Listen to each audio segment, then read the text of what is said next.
KB. Ganesh Kumar ഗതാഗത മന്ത്രി സ്ഥാനത്തേക്ക് എത്തിയപ്പോഴും കേരളത്തിലെ ഗതാഗത സംവിധാനത്തിൽ തരക്കേടില്ലാത്ത മാറ്റങ്ങൾ കൊണ്ടുവരാൻ ആരംഭിച്ചപ്പോഴും എല്ലാവരും കുറച്ചൊന്ന് ആശ്വസിച്ചു. എന്നാൽ ഗണേഷ് ജനങ്ങൾക്കിടയിൽ കത്തിക്കയറുന്നത് ഭരണപക്ഷത്തിന് അത്ര കണ്ടങ്ങ് ബോധിച്ചില്ലെന്ന് തോന്നുന്നു. ഗതാഗത വകുപ്പിൽ ഗണേഷ് കുമാർ ചില തിരുത്തലുകൾക്കിറങ്ങിയപ്പോൾ മുഖ്യമന്ത്രി കണ്ണുരുട്ടി. അതോടെ ഗണേഷിന് തുടക്കത്തിലെ ആവേശം നഷ്ടമാവുകയും ചെയ്തു. തിരുവനന്തപുരത്തെ ഇലക്ട്രിക് ബസ്സുകളോട് ഗണേഷിന് തുടക്കം മുതലേ താല്പര്യമില്ലായിരുന്നു. ഇതൊരു ശീതസമരമായി വളർന്നതോടെയാണ് CMD ബിജു പ്രഭാകർ അവധിയിൽ പ്രവേശിച്ചത്.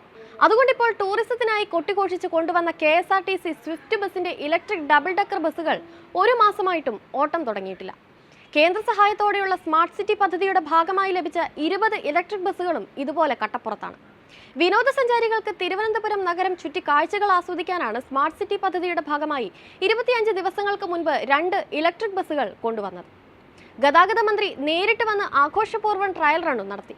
സർവീസ് ഉടൻ തുടങ്ങുമെന്നും പ്രഖ്യാപിച്ചു. പക്ഷേ സർവീസ് ഇതുവരെ തുടങ്ങിയിട്ടില്ലെന്ന് മാത്രം. ഇപ്പോഴും ബസ്സുകൾ ആനയറയിലെ സ്വിഫ്റ്റ് ആസ്ഥാനത്ത് കാഴ്ച വസ്തുവായി നിൽക്കുകയാണ്. കൂട്ടിന് സ്മാർട്ട് സിറ്റി പദ്ധതിയുടെ ഭാഗമായി പുതുതായി ലഭിച്ച 20 സാധാരണ ഇലക്ട്രിക് ബസ്സുകളുമുണ്ട്. ഇലക്ട്രിക് ബസ്സുകൾ നഷ്ടത്തിലാണെന്ന മന്ത്രിയുടെ പ്രഖ്യാപനം CMD നയിക്കുന്ന KSRTC മാനേജ്മെന്റ് അത്ര കണ്ടങ്ങ് രസിച്ചിട്ടില്ല. സർവീസുകൾ ലാഭത്തിലാണെന്നതിന് തെളിവായി മാനേജ്മെന്റ് കണക്കുകൾ പുറത്തുവിട്ടത് ഗണേഷ് കുമാറിനും ബോധിച്ചിട്ടില്ല എന്ന് പറയാം. ഇതെല്ലാം സൃഷ്ടിച്ച അസ്വാരസ്യം ഡബിൾ ഡെക്കർ ബസ്സുകൾക്കും പുതിയ ഇലക്ട്രിക് ബസ്സുകൾക്കും സ്റ്റാർട്ടിംഗ് ട്രബിൾ ആകുകയും ചെയ്തു.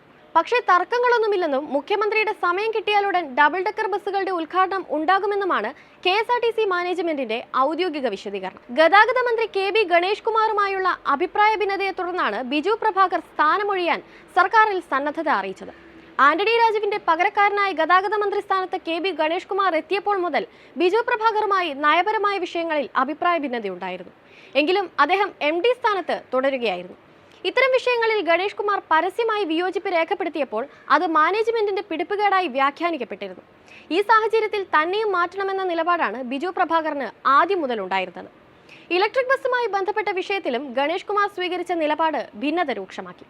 വിദേശ സന്ദർശനത്തിലായിരുന്ന ബിജു പ്രഭാകർ മടങ്ങിയെത്തിയതിനു പിന്നാലെയാണ് MD സ്ഥാനത്ത് നിന്ന് നീക്കണമെന്നാവശ്യപ്പെട്ട് ചീഫ് സെക്രട്ടറിക്ക് കത്ത് നൽകിയത്. പിന്നാലെ അദ്ദേഹം അവധിയിൽ പ്രവേശിക്കുകയും ചെയ്തു.